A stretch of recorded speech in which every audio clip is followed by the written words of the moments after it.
Nous sommes situés sur la route d'Argentenay à Saint-François, où on retrouve plusieurs implantations de maisons traditionnelles. C'est des maisons d'esprit français qui n'ont pas beaucoup évolué dans le temps. Ces maisons-là ne sont pas appropriées au climat québécois. Parce qu'évidemment, en Normandie, vous n'aviez pas des chutes de neige, vous n'avez pas des fosses intenses. Il faut savoir que quand les Français arrivent ici au Québec, ils arrivent avec une façon de faire qui est propre à leur territoire. Et on va immédiatement reproduire cette façon de faire. Le premier prototype de maison qu'on pouvait retrouver ici à l'île d'Orléans, c'est celui-ci.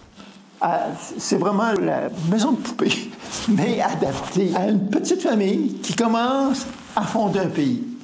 Ils ont besoin de se construire immédiatement parce que l'hiver s'en vient, mais on est au mois de juillet, août, pour éventuellement s'agrandir par la suite.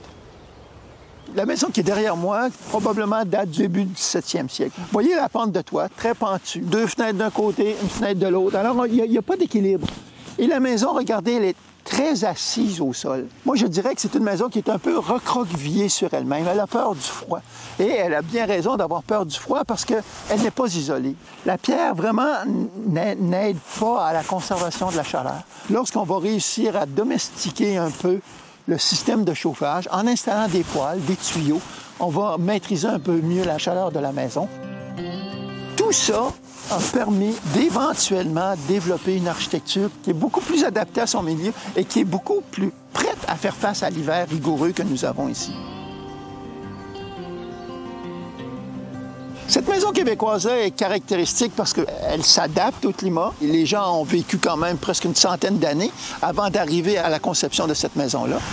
On la voit beaucoup moins frileuse que l'autre, c'est-à-dire elle est surélevée du sol. Les ouvertures sont beaucoup plus grandes.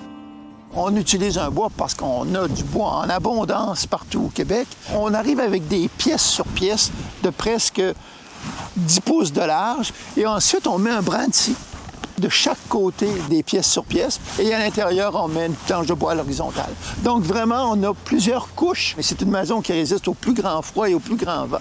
Cette maison-là est aussi remarquable, la maison québécoise, par cet avant-toit prolongé qui déborde la galerie, dont l'écoulement des eaux vient beaucoup plus loin que la fondation elle-même. L'axe d'implantation, toujours sud-sud-est, toujours pour que le soleil frappe la majeure partie de la façade. Et vous regardez les pignons sont toujours exposés aux vents les plus dominants. Donc, la plus petite surface de la maison est exposée au vent dominant, ce qui donne moins d'emprise au froid. Voyez-vous, nous avons ici un tambour qu'on rajoute à l'hiver venu pour nous permettre d'éviter les vents forts. C'est une adaptation supplémentaire au milieu. Et on dit tambour parce que lorsqu'on entrait, on secouait nos bottes et ça tambourinait. Alors on l'a appelé le tambour. Alors on en est rendu à une espèce de quintessence de l'adaptation au climat. Vraiment, cette maison-là est bien ancrée sur son territoire. Elle est harmonieuse aussi avec son environnement et elle permet un mieux-être aussi au niveau des gens qui l'habitent. Il faut s'imaginer, ces hivers-là, c'est des moins 30, des moins 40 ici. Et ces gens-là ont été extraordinaires. Ils arrivent dans un territoire ici complètement vierge. La terre leur appartient et ils peuvent chasser, ils peuvent pêcher, ce qu'ils n'avaient jamais pu faire sur leur territoire.